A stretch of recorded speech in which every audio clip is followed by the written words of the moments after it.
देखिए, जहां तक बात खास तौर पर कांग्रेस की है तो मुझे लगता है उस पर कोई कमेंट करने की आवश्यकता है नहीं। तो वो हमारे यहाँ कहावत है कि सियानी बिल्ली खंबा नोचे। जाहिर है उनके पास ज्यादा कुछ कहने को है नहीं, हालत खराब है। अपने घर में पिछले 1998 के बाद से अध्यक्ष नहीं देख पाए और भारतीय जनता पार्टी को इस बात पर ज्ञान दे रहे हैं कि अगर हमने ओबीसी और SC/ST को रिप्रेजेंटेशन दिया है या फिर उनका रिप्रेजेंटेशन सरकार में बढ़ाया है तो वो इस बात को कह रहे हैं कि भाई ये तो सिर्फ चुनाव के लिए। आपके तो 1998 के बाद क्या देश में चुनाव नहीं हुए क्या? आप 98 से अब तक पार्टी में एक अध्यक्ष नहीं ढूंढ पाए और हमें कहते हैं कि ये चुनाव मात्र के लिए। ये चुनाव मात्र के लिए बिल्कुल नहीं है।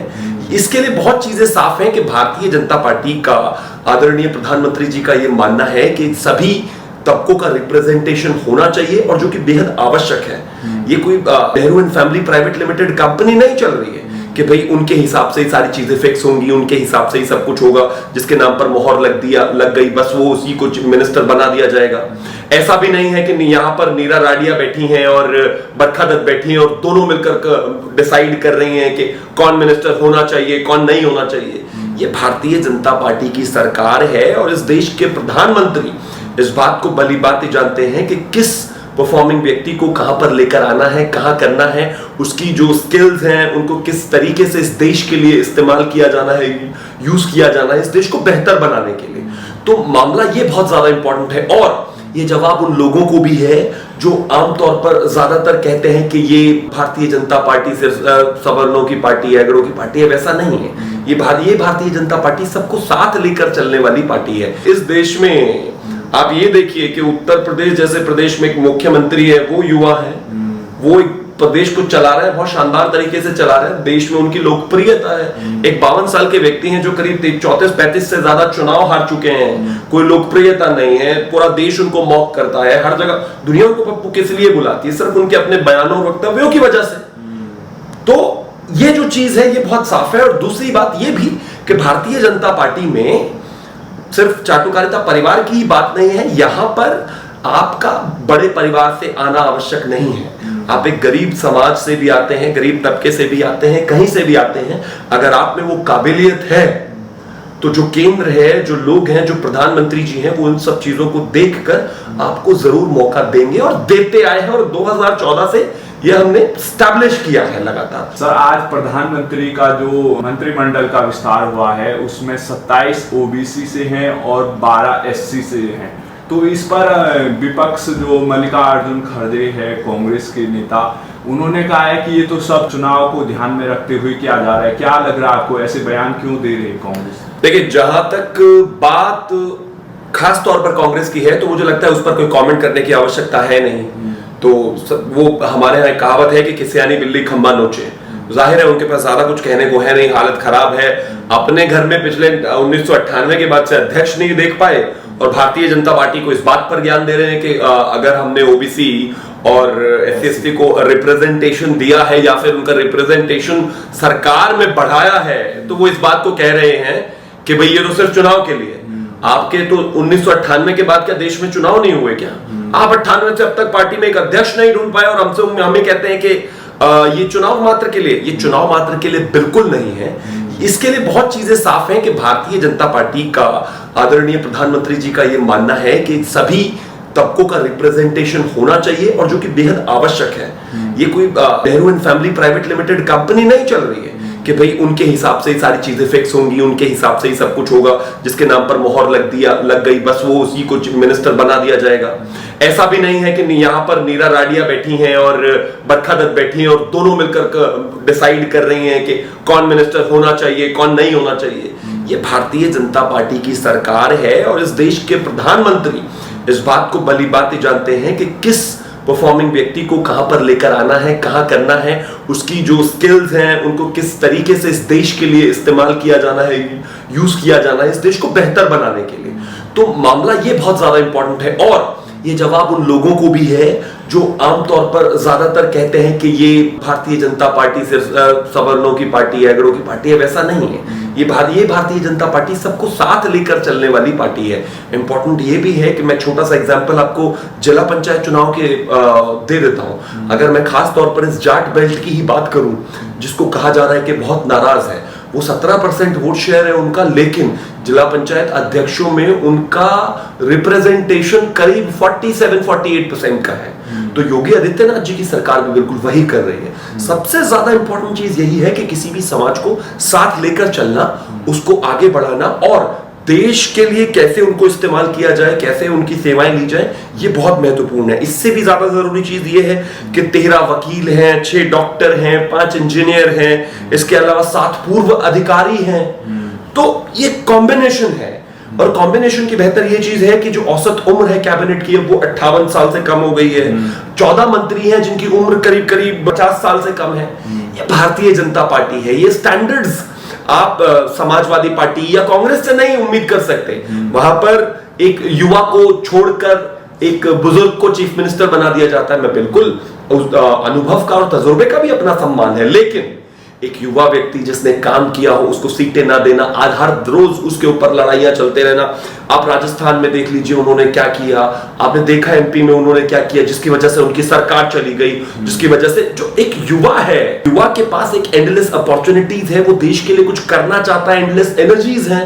और इस चीज को ध्यान में रखते हुए आज की कैबिनेट का विस्तार है। जब आप यंग होते हो तो कमोबेश जो है आप ताकत आप ज्यादा रखते हो, आपकी सोचने की शक्ति, मेहनत करने की शक्ति ज्यादा होती है, तो आप इस देश को बेहतर सेवाएं दे सकते हो। ये चीज साबित करती है कि इस जो कैबिनेट में जो विस्तार हुआ है ये सभी चीजों को देखकर हुआ है और बहुत ही शानदार विस्तार हुआ है। अच्छा, अभी जो विस्तार हुआ है उसमें बड़े बड़े मंत्री हैं, चाहे रविशंकर प्रसाद हो, निशंक हो, और यहाँ पर जो डॉक्टर हर्षवर्धन, इनका जो मंत्री पद है इनसे लिया गया है। तो क्या लग रहा है आपको, जो पहले कांग्रेस की सरकारों में होता था कि मंत्री पद बनने के लिए सोनिया या कांग्रेस की जो अग्री करनी पड़ती थी, क्या वो बीजेपी में इस प्रकार से नहीं चलेगा? देखिए, भारतीय जनता पार्टी एक कार्यकर्ता कैडर बेस्ड पार्टी है। जहां तक बात किसी के भी मंत्री बनने या ना बनने की है, मेरा ऐसा मानना है कि पार्टी इन सभी चीजों को ध्यान में रखकर करती है। लोगों को संगठन के लिए भी आवश्यकता है, संगठन में भी उनकी आवश्यकता है, सरकार में भी आवश्यकता है, सरकार में भी जोश को मैनेज करने की आवश्यकता है, उनको रिप्रेजेंटेशन देने की आवश्यकता है। रविशंकर जी हो, जावड़ेकर जी हो, ये पार्टी के बड़े नेता थे, हैं और रहेंगे, और इनका एक बहुत बड़ा योगदान इस देश की सरकारों में रहा है। हर्षवर्धन जी का सरकार में रहा है, कोरोना के दौरान उन्होंने बहुत शानदार काम किया और ये पूरी दुनिया में दिखाया गया है, और वैक्सीन को लेकर। लेकिन इस देश के प्रधानमंत्री की और इस देश की सरकार की जिम्मेदारी बनती है कि सभी लोगों का, हर उम्र का, हर तबके का, हर जगह का, हर राज्य का, हर कास्ट का, सबका रिप्रेजेंटेशन, महिलाओं का, सबका रिप्रेजेंटेशन होना चाहिए एक कैबिनेट में। केंद्रीय स्तर पर सभी का रिप्रेजेंटेशन होना बेहद जरूरी है। 130 करोड़ का देश है, उसके लिए बहुत सारे हाथ चाहिए इस देश को सुरक्षित करने के लिए और भविष्य को स्वर्णिम बनाने के लिए। जो लोग ऑलरेडी कैबिनेट में आए हैं उनके पास तजुर्बा है और वो यूथ है, यंग है, और आने वाले समय में उनसे ये देश बहुत उम्मीद करता है। तो मैं सिर्फ इतना कहता हूं कि ये सिर्फ भारतीय जनता पार्टी में ही हो सकता है। जैसा आपने कहा, कांग्रेस में क्या है, आपको गांधी परिवार की सो कॉल्ड आपको चाटुकारिता करनी है, चरम पर बस वही करते रहिए दिन रात। अगर आप घर उस पर्टिकुलर फैमिली के आगे पीछे लगाते रहेंगे चक्कर, तो जाहिर है आपके लिए कैबिनेट बर्थ ऑलमोस्ट हमेशा जो है वहां पर सेफ रहेगी, सिक्योर रहेगी। भारतीय जनता पार्टी में वैसा नहीं है।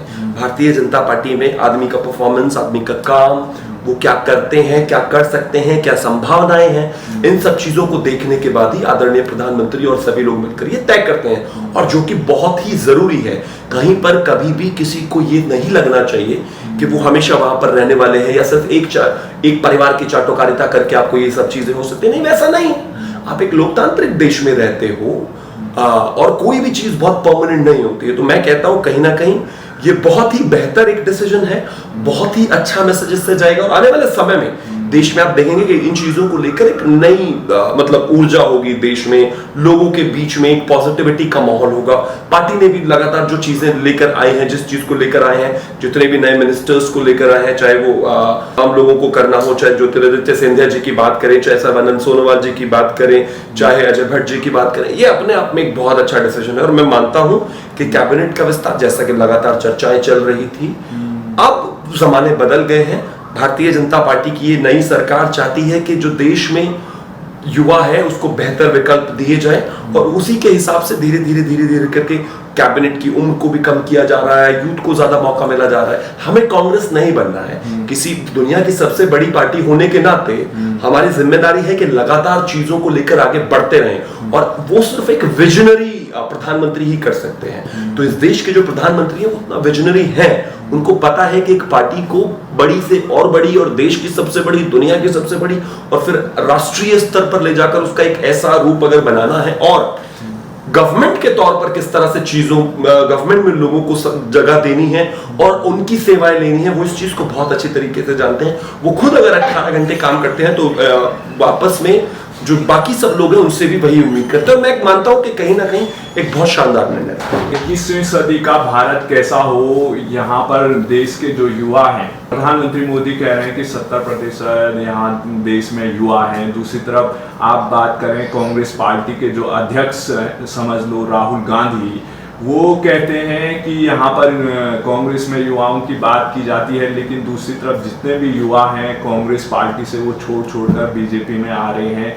चाहे वो ज्योतिरादित्य सिंधिया की बात हो, और अब सचिन पायलट भी, उनको वहाँ राजस्थान में जगह नहीं दी जा रही है। तो आपको क्या लग रहा है कि राहुल गांधी जो खुद को कांग्रेस पार्टी उनको युवा बताती है, युवाओं के लिए बताती है, जब प्रधानमंत्री ने इतना बड़ा डिसीजन लिया है जिसमें युवाओं को सबसे ज्यादा तरजीह दी गई है कैबिनेट में, और आप भी युवा हो, आप किस तरीके से देखते हैं इस फैसले को, कहाँ जाएगा भारत का आगे भविष्य?